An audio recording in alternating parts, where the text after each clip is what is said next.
Hello. I got Big Smooth from Roost. This is, I think basically their highest rated IPA. It's a double IPA, and it's Citra and Galaxy. Originally it was like made for the second anniversary in like 2018, and it is 8.2% alcohol. I've had this before, and I'm pretty sure I did a video review, but it's somewhere in the depths of my phone. I have like dozens, maybe I don't even know, 50, maybe more review videos on my phone just from some stretches where I was just lazy, didn't upload them, going back a couple of years. Yeah, so that's why there are some random there's an odd timeline of uploaded videos on this channel. That's what happens. But I always try to put in the description what month it was from, just so it's not confusing. .rat. And yeah, I don't remember too much about the batch that I had. And yeah, so now River Roost, they had like 10 IPAs and double IPAs available in cans when I went there, which is a lot. But they don't date their stuff. And they post less on social media than any other brewery in the world, it seems.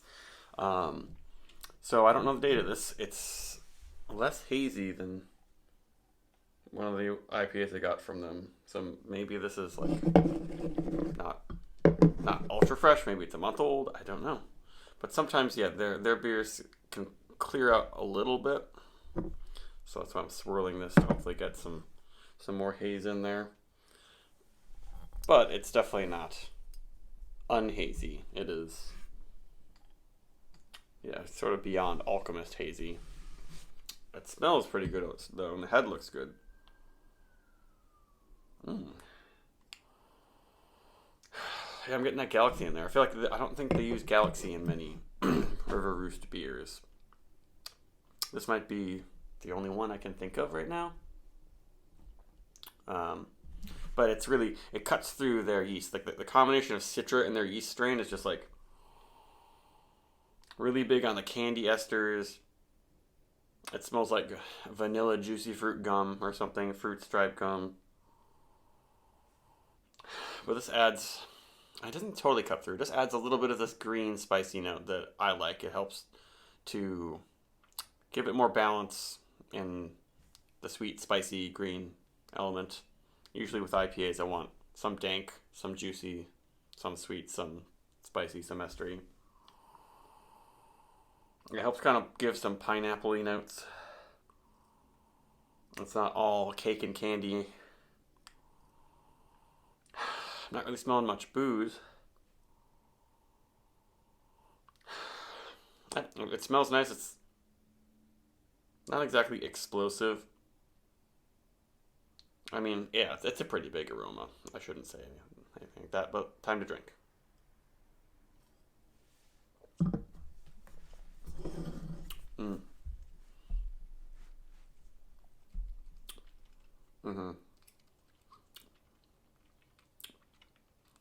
It is sweet.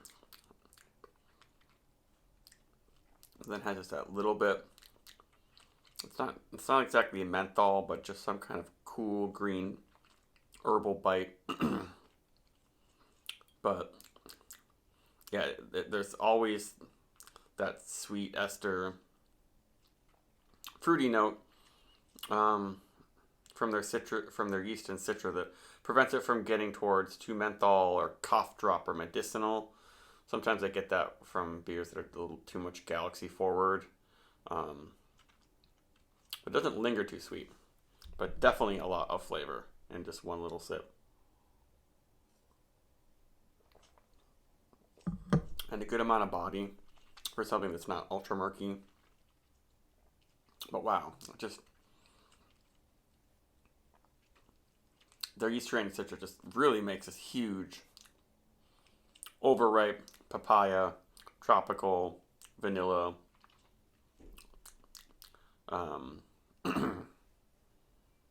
mango maybe. But it does have that little bit of bubblegum, which sometimes bothers me. sometimes doesn't. It's not too much. There's enough else going on, I would say. It's definitely enough intense hoppiness that it's not like drinking a Belgian IPA.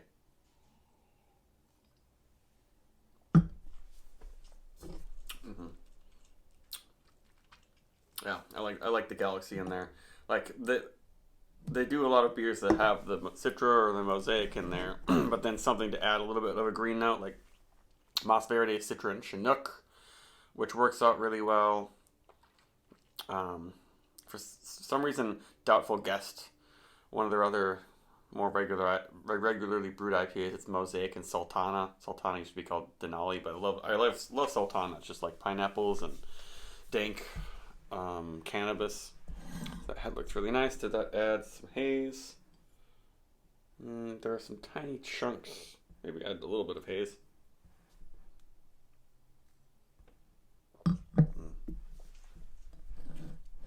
But really nice head and feel. It's a little bit. There's a little bit of a graininess to it.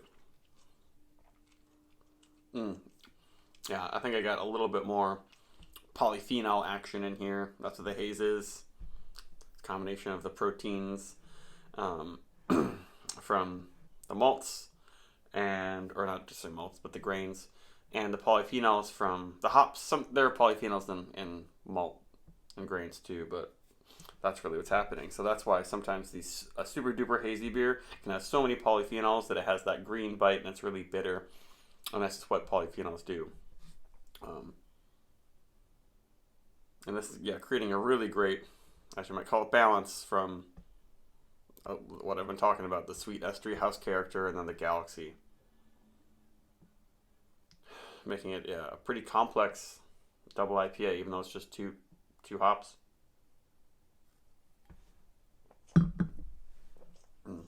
Very, very flavorful.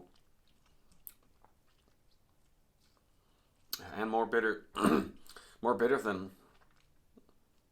maybe any of the other beers I've had. Now that I think about it.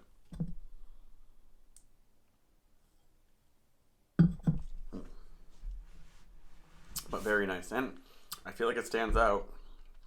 I gotta do a side-by-side of River Roost with some other breweries. Maybe like Other Half, or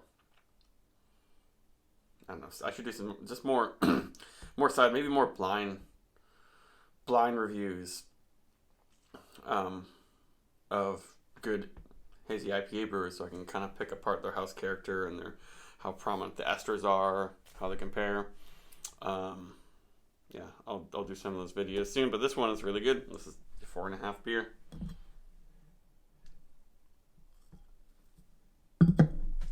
It might not be quite as fruity and juicy as like Glimpse, their standard double IPA.